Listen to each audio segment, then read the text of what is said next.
Հերյուրանքները գալակուսակցության ցուցակը գլխավորող Վահան Խաչատրյանի հասցեին հրապարակվել է Ֆակտ.am կայքում, որի սեփականատերն է Ալյանս կուսակցության Գյումրիի թիմ ընտրությունների առաջին համարը զբաղեցնող Արմեն Բադալյանը։ Հիշալանձը Գյումրիում այնքան էլ ճանաչված չէ, բայց նրա անունով գրանցված են մի շարք կայքեր, պետռեգիստրում մի շարք հասարակական կազմակերպություններ, որոնց գործունեությունը առայժմ մեր ուսումնասիրության տիրույթում է։ Նրանք գյումրեցիները կարող են հիշել, ինչպես ասացինք, ցայք հեռուստաընկերությամբ հեռարձակվող Փաստեր հաղորդումից։ Մենք թույլ չենք տալու, որ քաղաքական գործիչները ու կուսակցությունները հերթական անգամ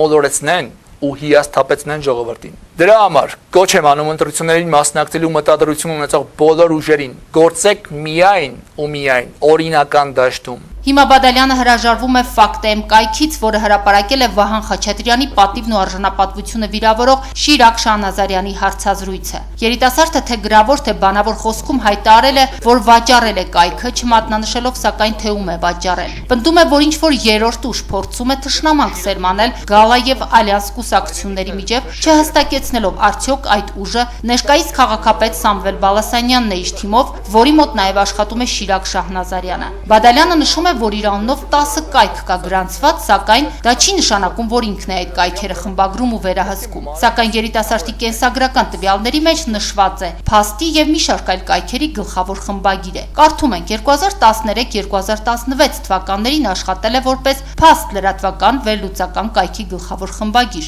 Կենսագրական տեղեկության մեջ չկա նշված 2016 թվականի որ ամսից է նա դադարել լինել կայքի խմբագիր կամ դադարել է արդյոք։ Կայքի հետադարձ կապ բաժնում որպես խմբագիր նշված է Դավիթ Վարդանյան անուն ազգանունը։ Կապ հաստատելու համար հեռախոսահամար չկա, առկա է միայն էլեկտրոնային հասցե։ Թե ով է Դավիթ Վարդանյանը, չգիտի կայքը վաճառող Արմեն Բադալյանը։ Facebook-ում Դավիթ Վարդանյանը բավականին ակտիվ է եղել։ Նյութեր ու աֆորիզմներ է կիսվել հիմնականում Արմեն Բադալյանի էջից։ Հիմքեր ունեն կասկածելու, որ էջը ֆեյք է եւ խոսքը նույն անձի մասին է՝ Արմեն Բադալյանի։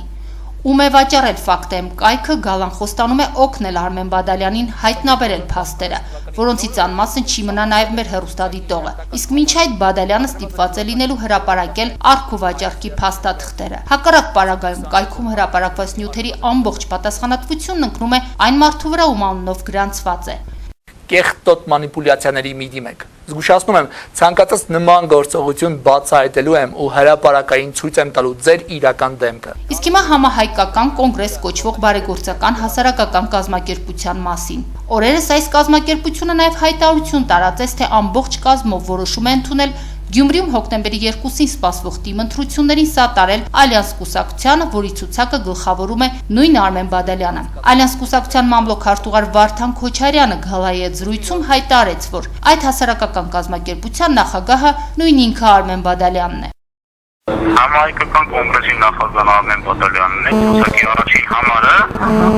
եւ նա իր կազմակերպության քանդել, դասերի կազմակերպության անդամներով գոյացել է Ալյանս կուսակցությանը եւ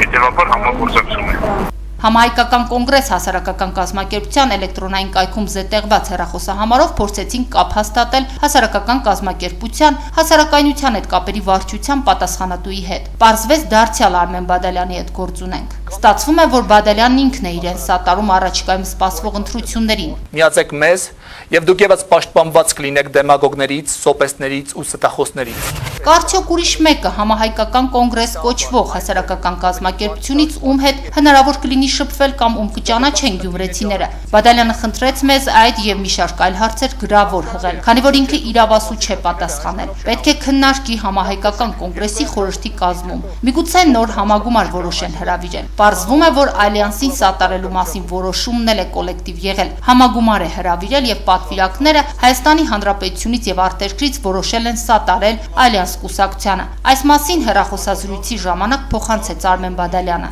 Բադալյանը համագումարն հրավիրել է իր սեփական տանը, իսկ արտերկրի անդամների հետ կապ են հաստատել ու հարցը քննարկել են տեսակապի միջոցով։ Երբ էր համագումարը, երբ եք որոշում կայացրել, ինչ կազմով, քանի հոգով, որտեղ է կայացել համագումարը, որ որոշել եք սատարել Ալյանսին։ Համագումարը այս ամսվա առաջին կեսին է տեղի ունեցել ու շերտ ու թաղամասում բնակարանում Դուք ասեցիք Skype-ով միացել եք նաև, չէ՞, քանի որ ձեր անդամների մեծ մասը արտերկրից էին։